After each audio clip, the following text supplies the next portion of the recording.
comes a moment in life where the silence gets too loud, when the waiting starts to feel more like hiding. And deep down, we sense it.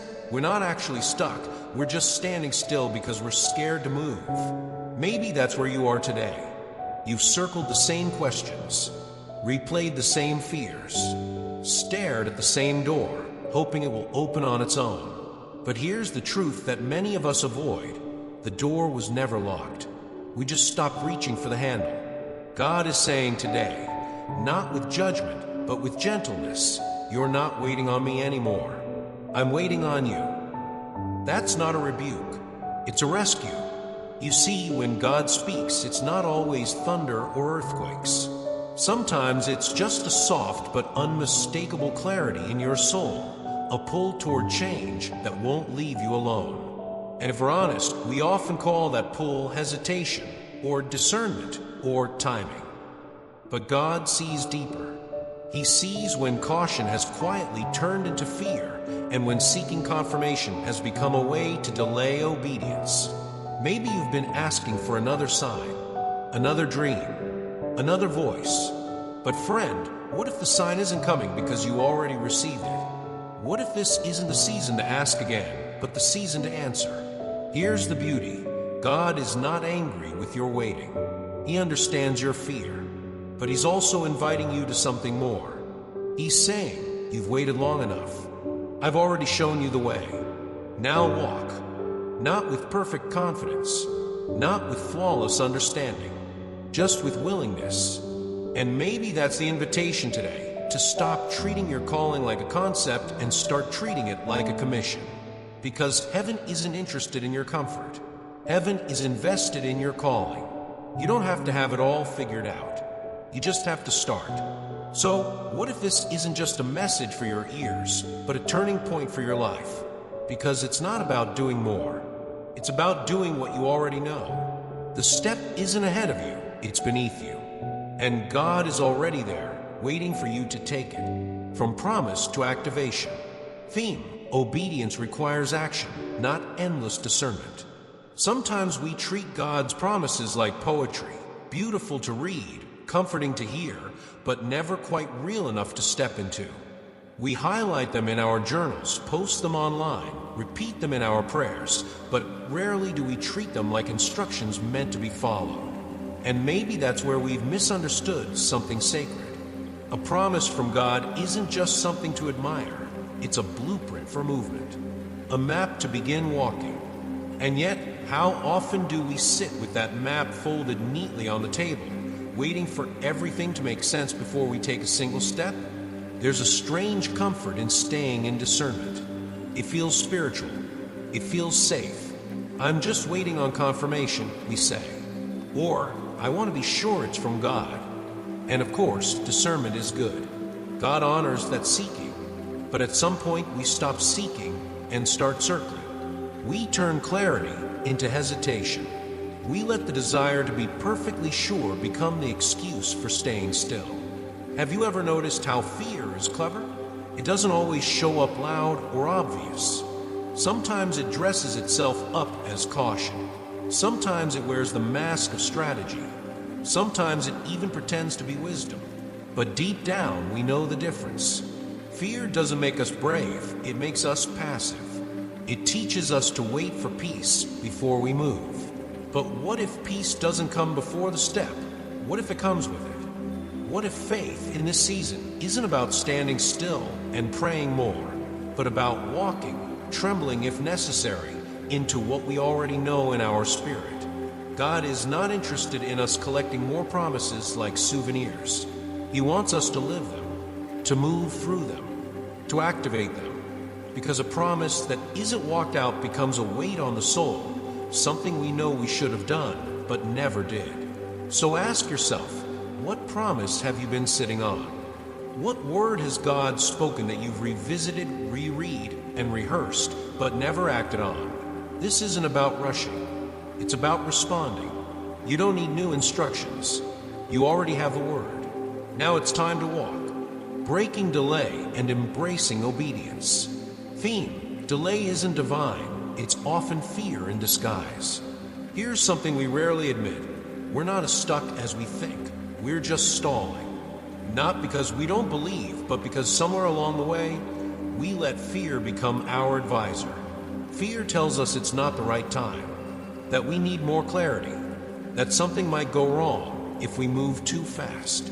But God is saying the tools are already in your hands. The doors are already open. I've cleared the way. You just haven't walked through it yet. See, we pray for God to move, to bring freedom, to release us into purpose. And in His grace, He does. But then He waits for us to say yes, not just with words, but with motion, with decisions, with courage. Because saying yes with your mouth is easy. Living yes with your life, that's obedience. And obedience, in its truest form, isn't always comfort. It pulls us out of what's familiar. It asks us to trust what we can't fully see, but also leads to fruit. Fruit we'll never taste if we keep staying where it's safe. Think about the delays in your life right now, the opportunities you keep putting off, the conversations you avoid, the steps you know you're meant to take but haven't. Ask yourself, are you truly waiting on God, or has fear wrapped itself in spiritual language and convinced you to wait on yourself? God isn't angry about the hesitation, but He's calling it out. Because delay is no longer protecting you, it's robbing you. It's stealing time, energy, peace, and it's postponing the impact He's prepared through you. The most dangerous lie fear tells is that you're not ready. But readiness in God's eyes is rarely about having everything figured out. It's about being willing to walk forward when the outcome is still unclear, willing to trust that He's already ahead of you. So here's the truth. You're not blocked. You're not too late.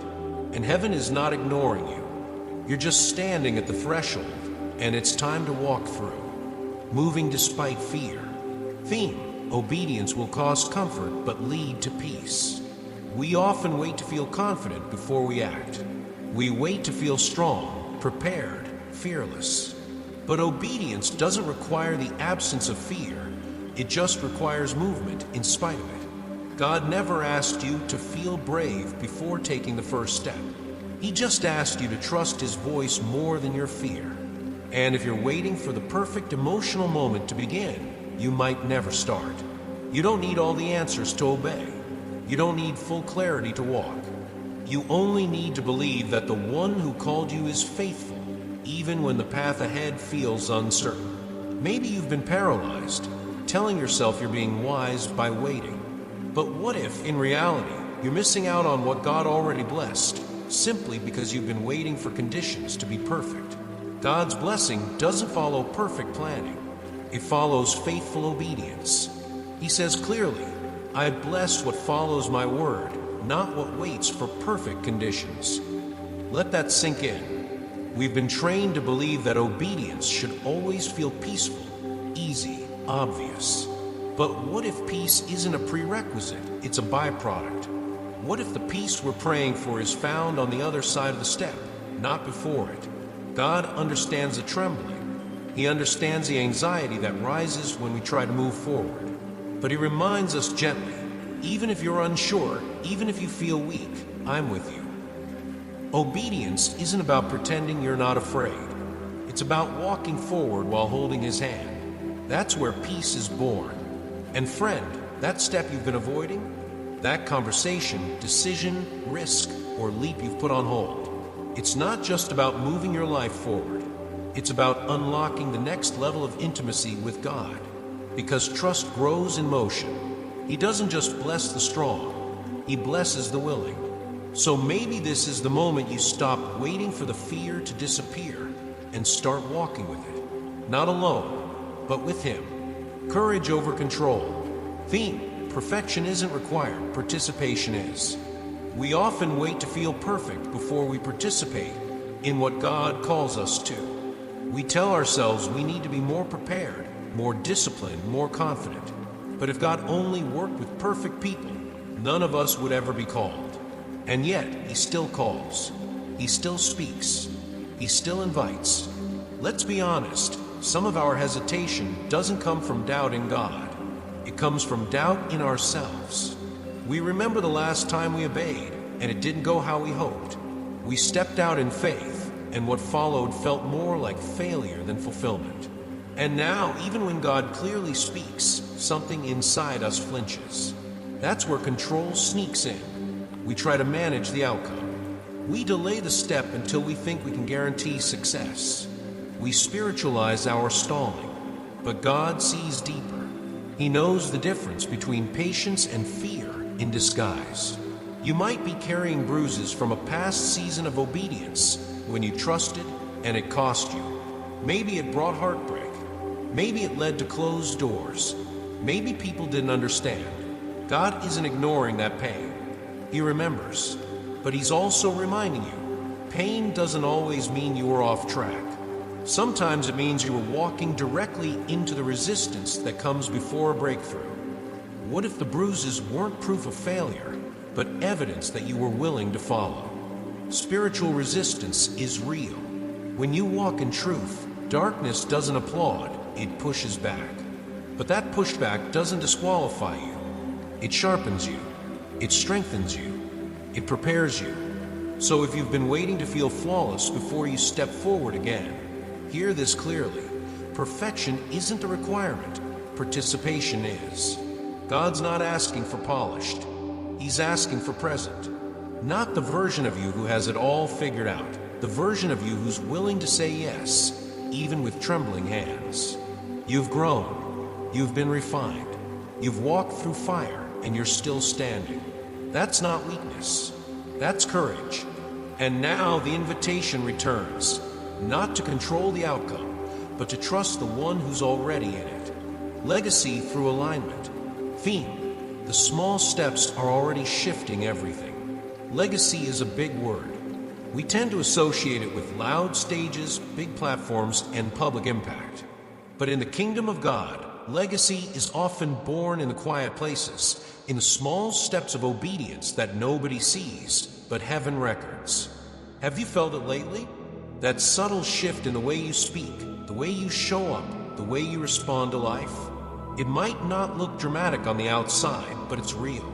That's spiritual alignment. God doesn't measure your progress by performance.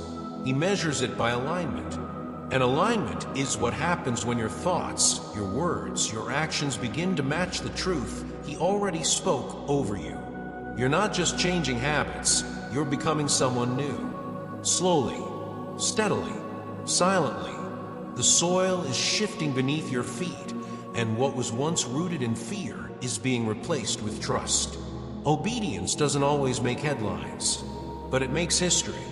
One decision to show up differently. One moment of restraint when anger rises. One whispered yes when everything in you wants to wait.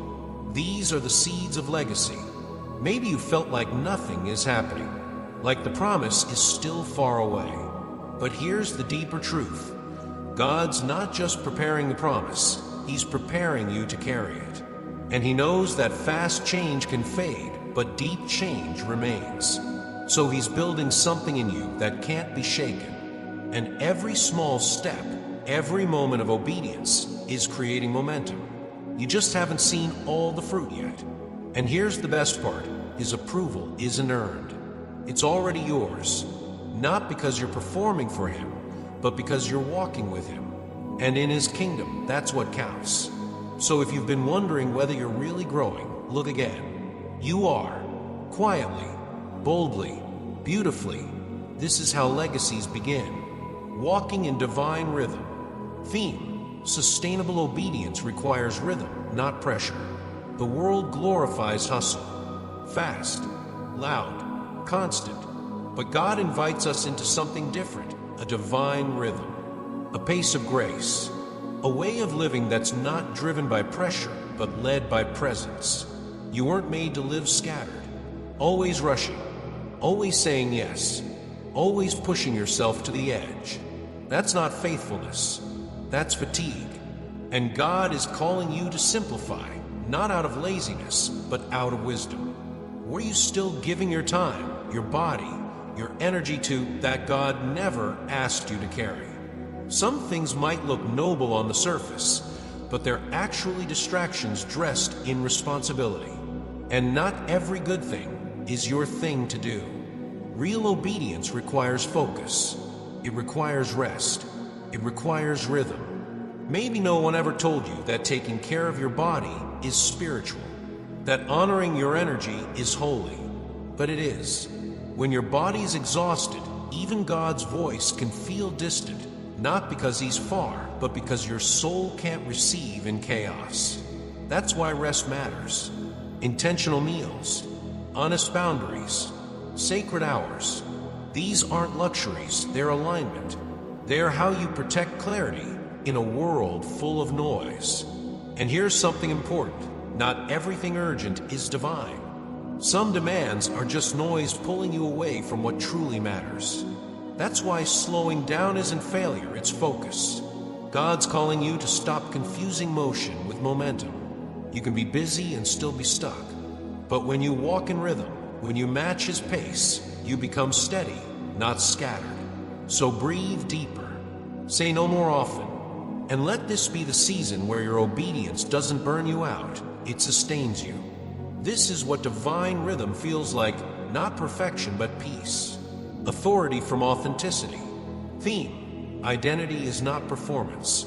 At some point in life, many of us learn to wear a mask, not out of pride, but out of survival. We become the strong one, the reliable one, the one who always has it together. It looks admirable. It even gets praised. But inside, it's exhausting. We learn to perform strength so well that we start to believe that's who we really are. But deep down, we know we're carrying more than we admit. And God knows it too. Not just the version of us that people see, but the one behind the curtain. The one that's tired of pretending. And the truth is, He never asked for the performance. He's not after your perfection. He's after your presence, your honesty, your real voice. Because the strength that carries legacy doesn't come from always looking composed. It comes from knowing where your true authority lives. And that authority flows not from your image, but from your authenticity. God is calling the real you, not the filtered version, not the well-practiced one, but the one who doubts sometimes, the one who's still healing, the one who doesn't always feel qualified. That's who He anoints. It's easy to think God wants the most polished version of us, but the truth? He often uses the most surrendered one, the one who doesn't rely on talent or status, but on grace. And from that grace comes a kind of quiet authority, not to dominate, but to serve, not to impress, but to bless. So if you've been wearing a mask just to feel safe, loved, or useful, it's time to let it fall. Because the world doesn't need another performance. It needs a soul that's real, raw, and rooted. You weren't made to strive endlessly just to be accepted. You were made to walk confidently as someone already chosen. And when you live like that, when your obedience flows from authenticity, your legacy becomes undeniable. Intimacy as the new strategy. Theme: relationship over religious routine. We've been taught how to achieve, how to hustle, how to strategize our way into success. But few of us were ever taught how to rest in relationship, how to be still, how to trust that God's presence is enough, not just to comfort us, but to lead us. There's a sacred difference between striving and walking in step with God. One wears you down, the other lifts you up. God's invitation isn't for a religion built on routine. It's for intimacy that rewires the soul. And intimacy starts where performance ends. You don't need to prove yourself through busy devotion. You don't have to pray louder, do more, or carry the weight of looking spiritually strong. Sometimes the most powerful thing you can do is sit quietly and just say, God, I'm here. In a world full of noise, presence is radical. Silence is resistance. And communion isn't just for the prayer room. It's for the walk, the commute, the ordinary moments that shape our days. That's why the rhythm of stillness, listening, and obedience matters. Because when we stop filling the air with anxiety-driven noise, comparison, endless content, mental clutter, we begin to hear the voice that's always been whispering. Have you ever noticed that clarity doesn't usually come in chaos? It comes in quiet. Not because God hides, but because our souls are finally still enough to receive.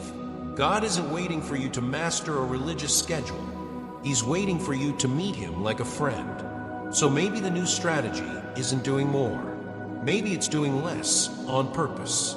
Choosing the deeper over the louder, the slower over the frantic, the present over the polished. Because intimacy isn't an accessory to faith, it's the anchor of it. Spirit-led living. Theme: God's Spirit is the breath, not the backup. There's a subtle danger in treating the Holy Spirit like an emergency response team, only calling on Him when things fall apart or when decisions feel too big. But God's Spirit was never meant to be a backup plan. He is breath. The breath between every step, every choice, every word. When Jesus left, He didn't say, "Figure out until I come back." He gave us His Spirit, not just to teach, but to walk with us. Every day, every moment, every breath. So why do we still try to separate our spiritual life from our daily life? As if we clock in and out of God's presence. As if He only dwells in churches or during worship songs. But He doesn't just speak in sacred places. He whispers in mundane spaces too, while you're answering emails, sitting in traffic, cooking dinner. That's where Spirit-led living really happens, not in bursts of emotion, but in daily alignment. Leadership, real leadership, doesn't come from pressure. It comes from presence. It comes from listening instead of reacting, from choosing peace instead of panic. To be Spirit-led means you don't always have the whole plan, but you trust the guide. It means you don't need the loudest voice to lead, just the clearest one. And often, that voice speaks in stillness. Being indwelt, not just inspired, changes how you live. It means you stop waiting for permission from people and start trusting the whisper within. It means your confidence no longer comes from control, but from communion. So the question isn't, is the Spirit with me? The real question is, am I walking in rhythm with Him? Because when He is your breath, not just your backup, everything changes.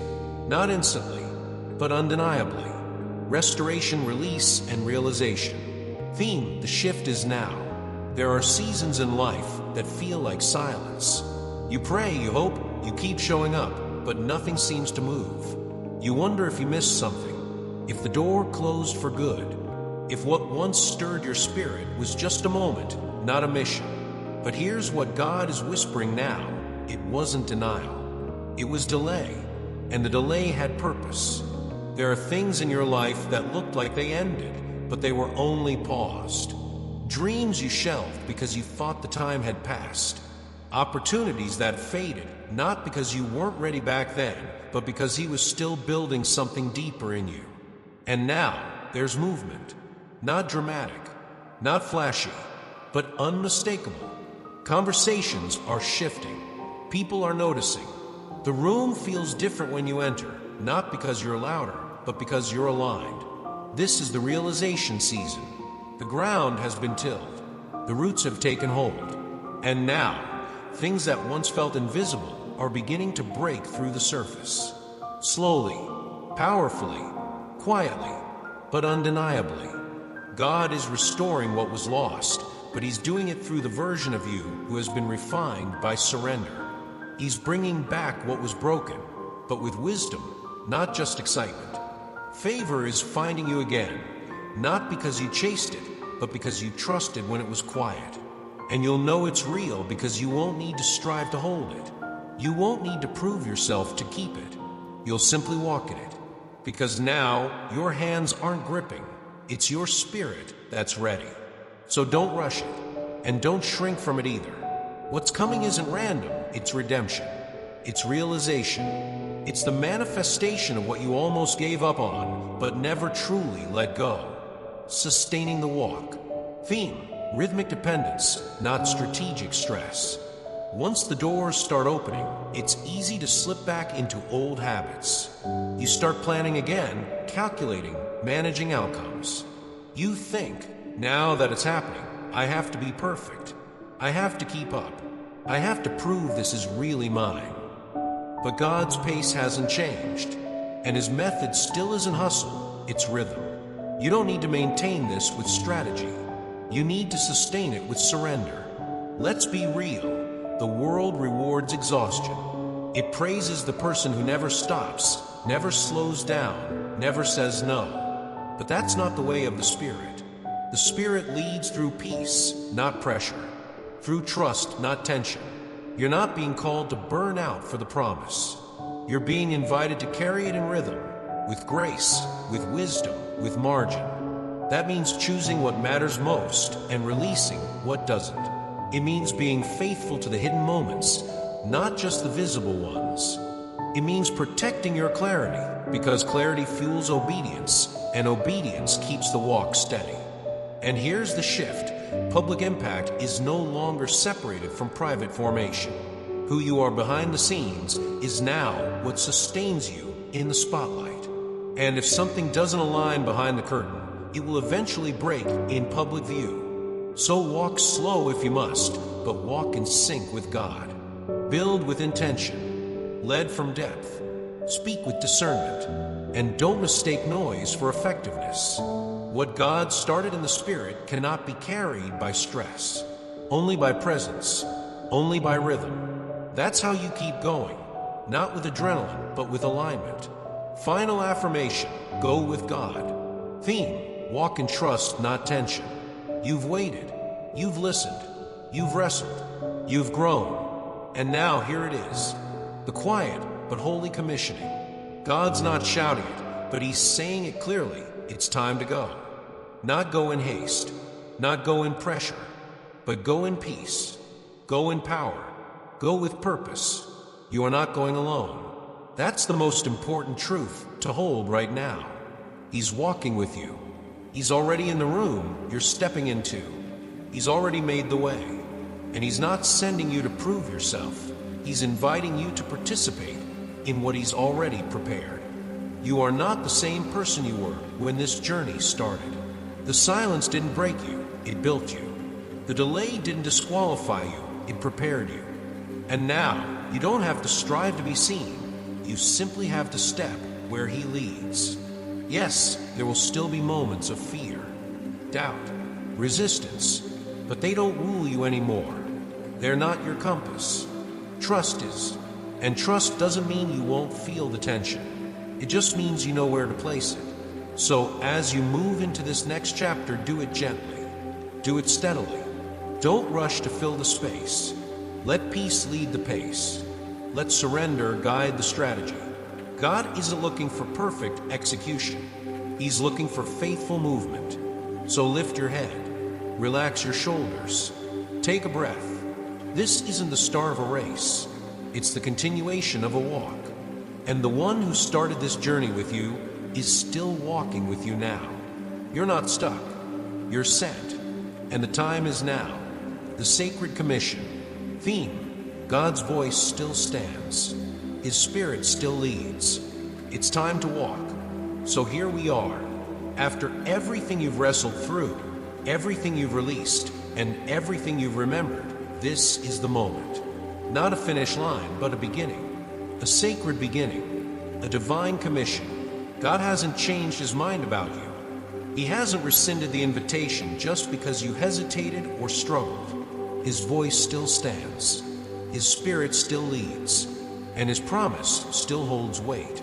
Even if you've wandered, even if you've doubted, even if you've grown tired of waiting, He's still here, still speaking, still guiding. And He's not saying, try harder. He's saying, come with me. You don't need to get everything right from this moment forward. You just need to stay close. That's the rhythm now. Walk gently, walk steadily, walk surrendered. This isn't about speed. It's about presence. God never asked you to be the hero of your own story. He simply asked you to walk with the one who already knows the ending. And He's reminding you, you don't need to figure out every step. Just take the next one, and then the next. Maybe it looks like a quiet yes, a difficult no, a phone call you've been avoiding, a habit you need to let go of. A dream you need to dust off again. Whatever it is, start there. Start small, but start. Because alignment doesn't begin with fireworks. It begins with footsteps. And those footsteps matter. Your obedience, even when it's slow, even when it's scared, is still obedience. And in the kingdom of God, even a trembling yes can shift everything. You are not being called because you're flawless. You are being sent because you're faithful. So let this be the day you stop overthinking. Let this be the day you stop waiting for certainty. Let this be the day you stop asking for a new word when you haven't moved on the last one. The invitation is clear. Not loud, but clear. You were never meant to carry the promise alone. You were meant to carry it with Him, in His timing, with His strength, by His Spirit. And now, it's time. Time to walk. Time to move. Time to trust again. Even if the way ahead feels unfamiliar, His presence makes it familiar. Even if it costs comfort, it will lead to peace. Even if it takes more than you think you have, He will supply what you need along the way. This is not pressure. This is permission. So inhale deeply. Exhale slowly. Take the first step. You're not late. You're not lost. You're exactly where grace meets motion. And God is saying, walk with me.